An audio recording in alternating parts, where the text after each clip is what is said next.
ओम नमो भगवते वासुदेवाय। अपरा एकादशी की व्रत कथा। अर्जुन ने कहा कि हे प्रभु, ज्येष्ठ मास की कृष्ण पक्ष की एकादशी का क्या नाम है तथा उसका महात्म्य क्या है, इसमें किस देवता का पूजन किया जाता है तथा इस व्रत को करने का क्या विधान है, कृपा कर यह सब मुझे विस्तार पूर्वक बताएं।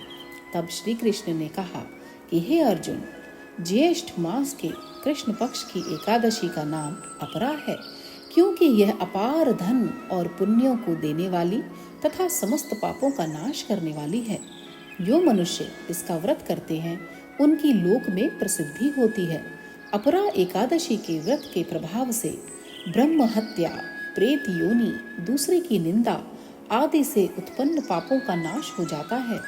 इतना ही नहीं, स्त्री गमन, झूठी गवाही, असत्य भाषण, झूठा वेद पढ़ना, झूठा शास्त्र बनाना, ज्योतिष द्वारा किसी को भरमाना, झूठा वैद्य बनकर लोगों को ठगना आदि भयंकर पाप भी अपरा एकादशी के व्रत से नष्ट हो जाते हैं।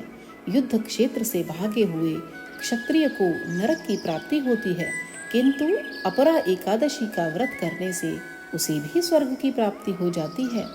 गुरु से विद्या अर्जित करने के उपरांत जो शिष्य गुरु की निंदा करते हैं तो वे अवश्य ही नरक में जाते हैं। अपरा एकादशी का व्रत करने से इनके लिए स्वर्ग जाना संभव हो जाता है। तीनों पुष्करों में स्नान करने से या कार्तिक माह में स्नान करने से अथवा गंगा जी के तट पर पितरों को पिंड दान करने से जो फल प्राप्त होता है, वही फल अपरा एकादशी का व्रत करने से प्राप्त होता है।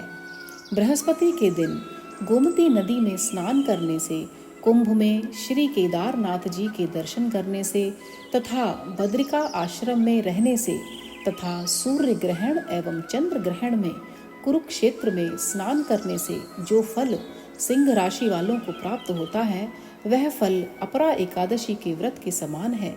जो फल हाथी घोड़े के दान से तथा यज्ञ में स्वर्ण दान से प्राप्त होता है, वह फल अपरा एकादशी के व्रत के फल के बराबर है। गौ तथा भूमि या स्वर्ण के दान का फल भी इसके फल के समान होता है। पाप रूपी वृक्षों को काटने के लिए यह व्रत कुल्हाड़ी के समान है तथा पाप रूपी अंधकार के लिए सूर्य के समान है।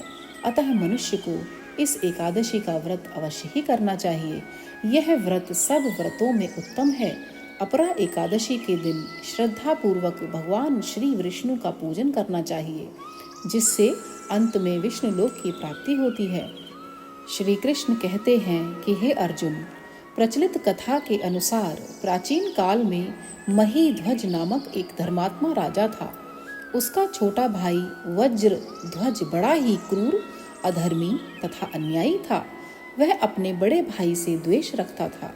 उस पापी ने एक दिन रात्रि में अपने बड़े भाई की हत्या करके उसकी देह को एक जंगली पीपल के नीचे गाड़ दिया। इस अकाल मृत्यु से राजा प्रेतात्मा के रूप में उसी पीपल पर रहने लगा और अनेक उत्पात करने लगा। एक दिन अचानक धौम्य नामक ऋषि उधर से गुजरे। उन्होंने प्रेत को देखा और तपोबल से उसके अतीत को जान लिया। अपने तपोबल से प्रेत उत्पात का कारण समझा। ऋषि ने प्रसन्न होकर उस प्रेत को पीपल के पेड़ से उतारा तथा परलोक विद्या का उपदेश दिया। दयालु ऋषि ने राजा की प्रेत योनि से मुक्ति के लिए स्वयं ही अपरा यानी कि अचला एकादशी का व्रत किया और उसे अगति से छुड़ाने को उसका पुण्य प्रेत को अर्पित कर दिया। इस पुण्य के प्रभाव से राजा की प्रेत योनि से मुक्ति हो गई। वह ऋषि को धन्यवाद देता हुआ दिव्य देह धारण कर पुष्पक विमान में बैठकर स्वर्ग को चला गया। हे राजन, यह अपरा एकादशी की कथा मैंने लोक हित के लिए कही है। इसे पढ़ने अथवा सुनने से मनुष्य सब पापों से छूट जाता है।